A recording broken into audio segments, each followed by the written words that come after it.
जवाबदार शरीफ कोसो ॼाणाए पुलिस हथां हाफ़ कराए थियल चंबड़ वासी डॉक्टर दीपक गोलियूं लगण सबब एक जंग ज़ाया करण खां पोइ इंतिहाई कसम पुरसी जो शिकार थी वियो आहे।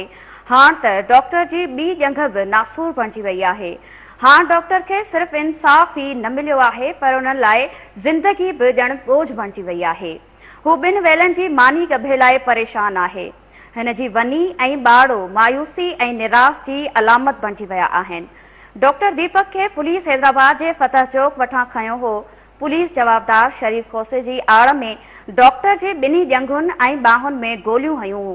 केतिरियूं दाहूं कयूं त हू शरीफ खोसो नाहे पर डॉक्टर दीपक आहे, पर संदसि हिकु बि न ॿुधी वई। हिन पुलिस एहलकारनि खे सुञाणप कार्ड ॾेखारियो ऐं पंहिंजी सुञाणप कराइण जी भरपूर कोशिश कई वई, पर पुलिस खेसि हा फिराए करे छॾियो। फतेह चौक काली मंदिर जे ॿाहिरां होटल तां मूंखे खयो वियो। सादन कपिड़नि में सभिनी जा मुंहुं ढकियलु हुआ। पहिरीं अखियुनि ते पटी ॿधी करे मुंहुं ते कारो जुबो वग़ैरह पाराए ॿाहूं पोयां ॿधी करे खणी विया। पोइ कंहिं जंगल नुमा जॻह ते फिटो कई, उते अखियूं अखियूं खोली ऐं इहा ॻाल्हि कई त बाबा तव्हां माना असांखे इंफॉर्मेशन मिली आहे त तूं शरीफ उमिरि आहीं ऐं हेतिरनि केसनि में घुरिबल आहीं। उते ई गोलियूं हुयूं। पहिरीं शुरूआति में हिन में 3 आहियूं, हुन में 3 आहियूं, जंग में हिन बाह में हई, दिमाग़ में हई त उहो माना टच करे निकिरी वई। त हुन चयो त हिनखे मारणो न आहे बसि। बाक़ी फ़ोन ते मुसलसल ॻाल्हाइनि पिया, परे वञी करे कंहिंसां पिया ॻाल्हाइनि इहा मूंखे ख़बर न आहे। डॉक्टर दीपक खे गोलियूं हणी बेगुनाह हाफ़राए करण जे उन वक़्त जे एसएसपी इरफान बलोच बि तस्दीक कई ऐं इंसाफ़ जी ख़ातिरी कराई, पर इंसाफ़ डॉक्टर जे घर दर ते न अची सघियो। पुलिस डॉक्टर जो इलाज कराइण जो वाइदो कयो हो, पर हाणे उहो बि वाइदो वफ़ा न थी रहियो आहे। मुख़्तलिफ़ माना पुलिस वारा राब्तो पिया कनि, तव्हां मीडिया में न अचो, हीअं न कयो, मैटर खे सेंसिटाइज़ न कयो, असांखे बदनाम न कयो, असां सभु कुझु कंदासीं, ट्रीटमेंट कराए ॾींदासीं, केसिस ख़तमु कराए ॾींदासीं, हर शइ माना असां करण लाइ तयारु आहियूं, पर मैटर खे डिस्क्लोज़ माना न कयो तव्हां।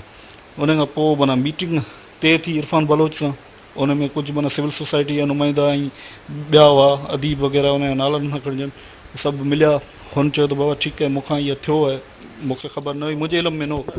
इरफान बलोच इक़रार कयो त ग़लति थियो असांखां। हा बिल्कुलु, ऐं अञा इन्वेस्टिगेशन कंदुसि। ओॾी महिल फस्ट मीटिंग में त न चयो त आउं इन्वेस्टिगेशन कंदुसि, मूंखे इन ॻाल्हि जी ख़बर न हुई, मुंहिंजे नॉलेज में न हो छा थियो आहे छा न।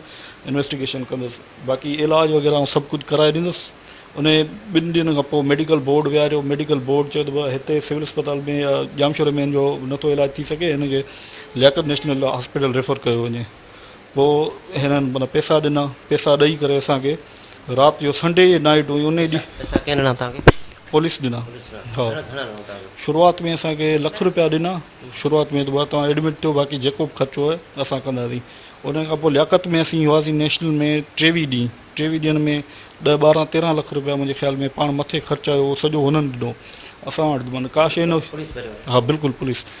उन खां पोइ मुसलसल 2 सालनि ताईं पुलिस पैसा ॾींदी रही। त हुननि चयो त बाबा असां ॻाल्हियूं कंदासीं, टेबल टॉक कंदासीं, पर तव्हां उनखे ओपन न कजो। हैदराबाद जी सिविल सोसाइटी ऐं अदीबनि बि डॉक्टर खे इंसाफ़ ॾियारण लाइ घणियूं ई बाकारूं कयूं, पर हाणे सभु ग़ाइब थी चुका आहिनि।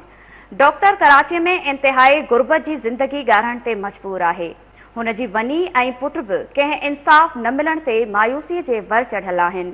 हुननि जो चवणु आहे त हींअर बि डॉक्टर दीपक खां सवाइ संदसि को बि सहारो नाहे। हू सिर्फ़ इंसाफ़ चाहिनि था। इंसाफ़ जी देवी ख़बर नाहे त कॾहिं रिझंदी ऐं डॉक्टर हिकु भेरो ॿीहर ज़िंदगीअ जूं ख़ूबसूरत बहारूं ॻाढ़ींदो।